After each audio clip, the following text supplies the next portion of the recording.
Are you awake? Well, I can add a few notes since I did some research on this case study. Firstly, people usually ask about the cooperation with Google, and they didn't say it on the record, but off the record, they had to pay £50,000 to Google to enable the Google function in that game. So that's actually quite a big money, even for a viral campaign. And the other question usually people ask is that why they did this online game and why they actually are still making those real, like, boxed Monopoly games where people are all online. Yeah. And actually the answer to this is that money. So they are able to sell these Monopoly games, the traditional ones, but if they would stop making those old-fashioned games and went straight into interactive games, they would face a totally different competition, and it's so hard to charge money for online games. So that's why they use this cutting-edge new technology solution to promote old-fashioned game, because money is still made in old-fashioned games. Yeah, it's very interesting, and I think that will always be the case. And if they do a Monopoly video game, it's going to have to be good, isn't it? Big pressure to get that right. Okay, any more thoughts on this one? Okay, I can keep talking. I've got plenty of slides. I can talk all day. Don't worry. I won't run out. This is a fun one. Oh, sorry. Just a quick question. So based on the money they invested in putting up the game, did Hasbro actually make money out of this? Well, they're a bit cautious. Sorry, the question was, did Hasbro really make money out of this campaign? It didn't help, as Hando said, that they had to pay Google, but everyone pays Google. You know, that's what Google does. They make money. But also, there was some investment in the idea of the game, the technology. They sold out in many countries, and they seem very happy with it, that's all we can say.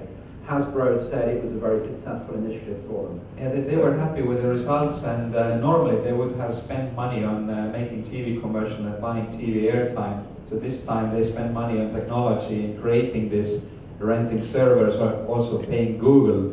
But in fact, it was not a bigger investment than they would normally have done on making TV campaign, and the results were better than results for a normal TV campaign would have been. Absolutely. And also interesting, the DDB is the ad agency. Normally they get to make the TV campaign and book the airtime, and then that's how agencies used to make money. Now the agency is realizing that things are changing, and DDB London are talking about something which is quite different, quite a new way of communicating. So that's a change as well. I think we're going to see maybe in the future more mixed campaigns with TV elements, but also with digital stuff working together. Any more questions, observations on this one? We have a microphone for you, sir. Could you please state your name and the company you work for, please? Hi, my name is Sailesh, and I work for Lowen Partners. Okay. I am the strategy planner there. My question is, it's a very interesting perspective of how a business was almost becoming stagnant, and this helpless push into a new sphere. What I'm interested in knowing is the fact that what's happening to it today, because that was the spurt. Are the sales still going? Because games, whether it's Farmville, whether it's Monopoly, we keep seeing them coming and going away. Attention spans are limited. So from an agency point of view, you gave them a push, it rolled, but is it still rolling? Yeah, I mean, the latest figures we have are that the sales are much higher than before this campaign, and this is 2 years old now. So I completely agree with what you're saying. In the agency world, you give people a shot in the arm, a boost, the awareness goes up, the sales go up, and then like everything in life, it declines. And there is a need for a constant presence. And they're looking at other ways of taking this idea on. But yeah, I mean, I agree, it shouldn't be from feast to famine. and then they're back where they started and they still have a problem. And I think that's a very interesting question, that, is it short bursts or is it some sort of continuous presence? And, I think it's different for every brand in every region. But actually this Monopoly City Streets was a new version of traditional Monopoly games. So what they actually do, even in this traditional board game world, is that they innovate, they create new versions every couple of years. So they still have to keep up with the time and with the online competitors. Yeah, and as Hando said, the product itself was an attempt to innovate and update the concept, but it's still very recognizably Monopoly. They haven't changed the logo, they haven't changed the basic concept of the game. Okay? Right. Sorry, gentlemen behind. There's one in the, just in one question in the back. Yeah. Hi, my name is Rahul Kolaso from Dutch Dairy Milk Industries. An observation and a question. I think one of the observations about this campaign was that it had an immense global impact. I think even the agency didn't predict that it would go across 180 countries. And I think that no TVC or activation campaign can probably claim to do that so effectively. So I think that was probably a great achievement on the case. The question was regarding the target audience, because you mentioned the age group of 12 to 17. I was intrigued to understand why they chose that group. I would have thought Monopoly would be slightly younger players or older players. And I know that the whole digital world tends to be, at least what we think is that it's the teenagers out there. So I was intrigued to know about that and whether they actually had the impact on that age group as they expected or targeted. Yeah, that's a really good question, and I didn't really cover that. The whole issue of how you draw up your target market is a complex one, of course. And of course they wanted 11-year-olds and 10-year-olds to play it, and they wanted 19-year-olds to buy it. But you've got to draw your target audience somehow, and you have to have a few parameters. In fact, it appealed to a much broader audience than that, and there were definitely older people playing Monopoly City Streets, older than 17. Their biggest requirement was to reinvent the product for this very difficult age group who had no real love for it, whose parents remembered it, but there was no demand in this age group.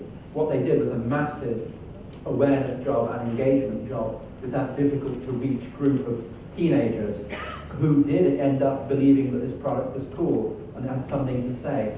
And of course, if their parents knew they were interested in Monopoly, they would love to buy them it and play with it. I have 2 teenage daughters, and to get them to speak to me at all, I have to be on Facebook.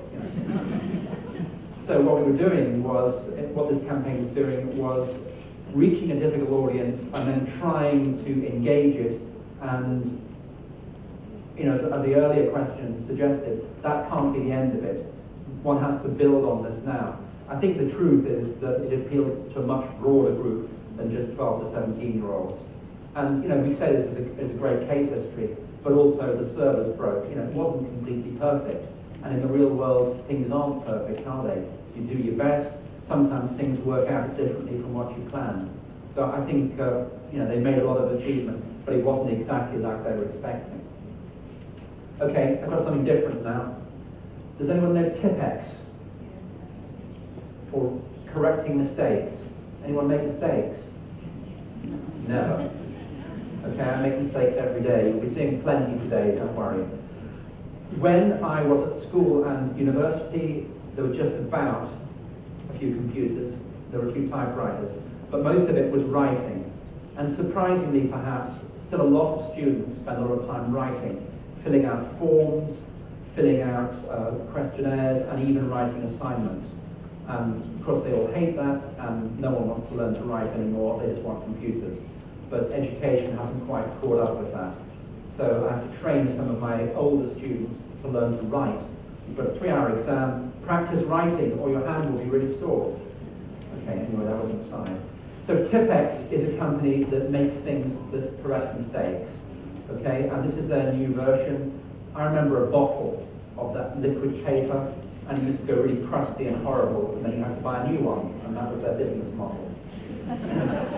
But now everything is a mouse, so we have a pocket mouse to correct our mistakes. This is the new Tipex, owned by the French, the big group who make pens as well, but not biros and not papermates. Old-fashioned stationery product. You know, this has been around a long time. You put the white stuff on, you write over it again, almost invisible. They are the market leader in Europe for these correction products. They're looking at students and office workers. A lot of people still write, it's not all computers. Anyway, why am I talking about an old school product in a digital day? Because they had a digital solution.